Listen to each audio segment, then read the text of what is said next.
এই স্টেশনে কিন্তু অনেক মানুষ এখন অবস্থান করতেছেন। একটু যদি চারিদিকে তাকানো যায় তাহলে এখানে কিন্তু নানা শ্রেণী পেশার মানুষ অবস্থান করতেছেন। তো স্বাভাবিক সচ্ছল মানুষ যেমন আছেন, সুস্থ মানুষ যেমন আছেন, তার ঠিক বিপরীতে এই স্টেশনে কিন্তু অসচ্ছল বা বস্তুহারা বা ছিন্নমূল মানুষের অবস্থান আছে। নাটোর স্টেশনে শুধু না, এই চিত্র কিন্তু বাংলাদেশের অন্যান্য স্টেশনেও কিন্তু দেখা যায় যে ছিন্নমূল মানুষেরা, বস্তুহারা মানুষেরা স্টেশনে অবস্থান করেন, কেউ বসে থাকেন, কেউ শুয়ে থাকেন, তাদের নানান ধরনের চিত্র কিন্তু দেখা যায়। তো এইটা তো একটা জীবনের চিত্র, এই স্টেশন থেকে আমি বললাম। আর একটা উল্টো চিত্র বলতে চাই, একটা মানুষের গল্প। যিনি কথা বলতেছিলেন প্রথমেই এসে তার সামনে যারা আছেন তাদের বললেন যে 5 সেকেন্ডের জন্য চোখ বন্ধ করেন। সবাই 5 সেকেন্ডের জন্য চোখ বন্ধ করেছে। এরপরে উনি একটা তালি চাইলেন, সবাই তালি দিল। এরপরে যে কথাটা উনি জানালেন সেটা কিন্তু চমকে ওঠার মতো। এত সুন্দর গেস্টার পোশাক, এত সুন্দর পোশাক পরিচ্ছদ পরা লোকটি বলল আজকের দিনটা সুন্দর, কিন্তু আমি দেখতে পাই না।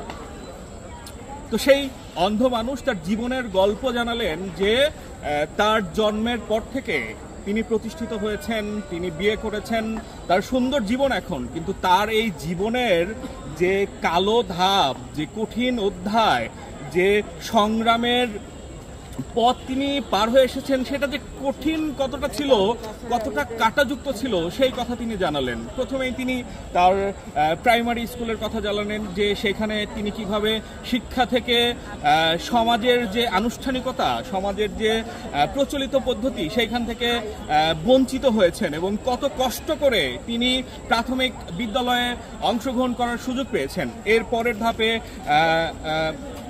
যখন তিনি উচ্চ মাধ্যমিকে ভর্তির জন্য যান, ঠিক একইভাবে অন্য অন্য প্রতিষ্ঠানের মতো তাকেও কিন্তু বঞ্চিত করা হয়েছে। এরপরে কলেজ, ইউনিভার্সিটি, এই যে পুরা অধ্যায়টা তিনি পার করেছেন, সেই পথটা অনেক কঠিন ছিল, অনেক প্রতিবন্ধকতা ছিল, এতটা অবস্টাকেল, এতটা ব্যারিয়ার, এতটা ইম্পেডিমেন্ট ছিল যে তার এই এক একটা অধ্যায় নিয়ে এক একটা গল্প বলার সুযোগ আছে। তো অবশেষে তিনি কিন্তু এই সফলতার আলোর পথ দেখতে পেয়েছেন, এখন সুন্দর একটা জীবন যাপন করতেছেন। তো এই যে এই ঘটনার সাথে এই স্টেশনের ঘটনার কিন্তু একটা যোগসূত্র আছে। আমি যেটা বললাম যে এই স্টেশনে কিন্তু নানা ধরনের মানুষ আছে, তার সাথে সাথে ছিন্নমূল মানুষ আছে, অসহায় মানুষ আছে, বস্তুহারা মানুষেরা আছেন। এর পাশে বিপরীত দিকে কিন্তু এখানে স্বাভাবিক মানুষও আছেন। তাদের নানাজনের নানা গন্তব্য, বিচিত্র যাত্রার জন্য কিন্তু এইখানে বা এইসব স্টেশনে তারা এসেছেন। আর ওই লোকটাও দেখেন, ওনার জীবনটাও কিন্তু অদ্ভুতভাবে বিপরীত, স্বাভাবিক না। তো আমার চলতি পথে আমার যেটা মনে হয় যে এই যে বিষণ্ণতা, এই যে না পাওয়ার যে কষ্ট, যে ক্ষোভ, হতাশা, এটা কেন হবে? আমাদের চারিদিকে আমরা যেখানে অবস্থান করছি, চারিদিকে তাকালেই তো বৈচিত্র্যপূর্ণ জীবনের প্রতিচ্ছবি, জীবনের যে ছবি দেখা যায়, সেইখান থেকে আমাদের শিক্ষা নেওয়া দরকার।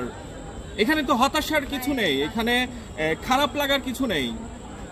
এটা এটা বাস্তবতা, এটা মেনে নিতে হবে, শিখতে হবে, জানতে হবে, বুঝতে হবে গভীরভাবে।